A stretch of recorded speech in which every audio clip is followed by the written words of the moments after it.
క్రీస్తునందు ప్రియమైన సహోదరి సహోదరులకు యేసుక్రీస్తు నామములో శుభములు. దేవుని యొక్క నూతనమైన కృప మీకు కలుగును గాక.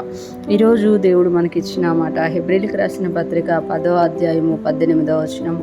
వీటి క్షమాపణ ఎక్కడ కలుగునో అక్కడ పాప పరిహారార్థ బలి ఇకను ఎన్నడూనూ ఉండదు. ఈ మాటలు హెబ్రీయులకి రాసిన పత్రికలో పౌలు గారు తెలియజేస్తున్నారు.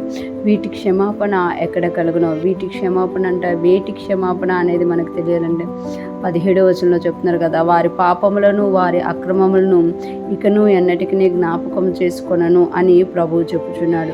వారి పాపములను వారి అక్రమములను అంటే మనిషి అనే ప్రతి వాళ్ళు కూడా పాపము చేయడము, అక్రమము, ఆజ్ఞను అతిక్రమించడమే పాపం అన్నమాట. అలాగనే ఆజ్ఞను అతిక్రమించడం వల్ల అక్రమం అనేది కూడా వస్తుంది అనమాట.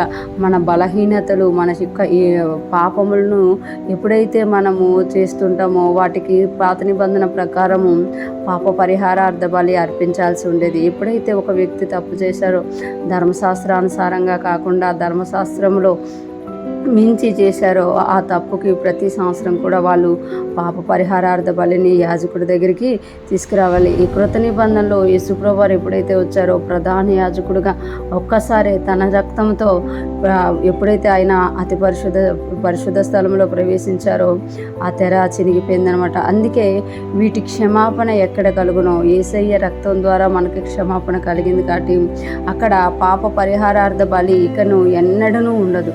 అక్కడ పాప పరిహారార్థ బలి ఇక్కడ ఎన్నడూనూ ఉండదు. యేసయ్య మన పాపములను, అక్రమములను, అతిక్రమములను అన్నిటినీ క్షమించేశారు కనుక ఇక పాప పరిహారార్థ బలి అవసరం లేదు, ఇకను ఉండదు అని పౌలు గారు తెలియజేస్తున్నమాట.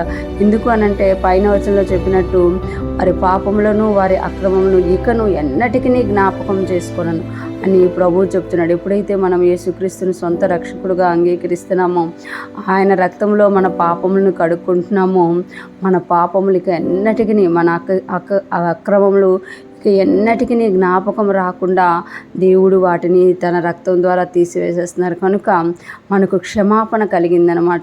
మనము క్షమించబడ్డాము కనుక మనం ఇక పాప పరిహారార్థ బలి అర్పించాల్సిన అవసరము లేదు, ఎన్నడూనూ ఉండదు అని ఇక్కడ పౌలు గారి ద్వారా దేవుడు తెలియజేస్తున్నారు. ఈరోజు ఫ్రెష్ మన వింటున్న ప్రతి ఒక్కరూ జ్ఞాపకం చేసుకోవాలి, యేసుక్రీస్తు రక్తంలో కడగబడిన మనము క్షమించబడిన వారిగా ఉన్నాం కనుక మనం ఏ బలి కూడా అర్పించాల్సిన అవసరం లేదు. పాప పరిహారార్థ బలి యేసుప్రభువు వారు గారే అయిపోయారు కనుక మనం ఇక ఏ పాప పరిహారార్థ బలి అర్పించక్కర్లేదు. కానీ ఆయన యొక్క త్యాగమును, ఆయన మనకి ఇచ్చిన రక్షణను ఇతరులకు తెలియజేసిన వారంగా, ఇతరులు కూడా వారి పాపముల నుండి, అక్రమముల నుండి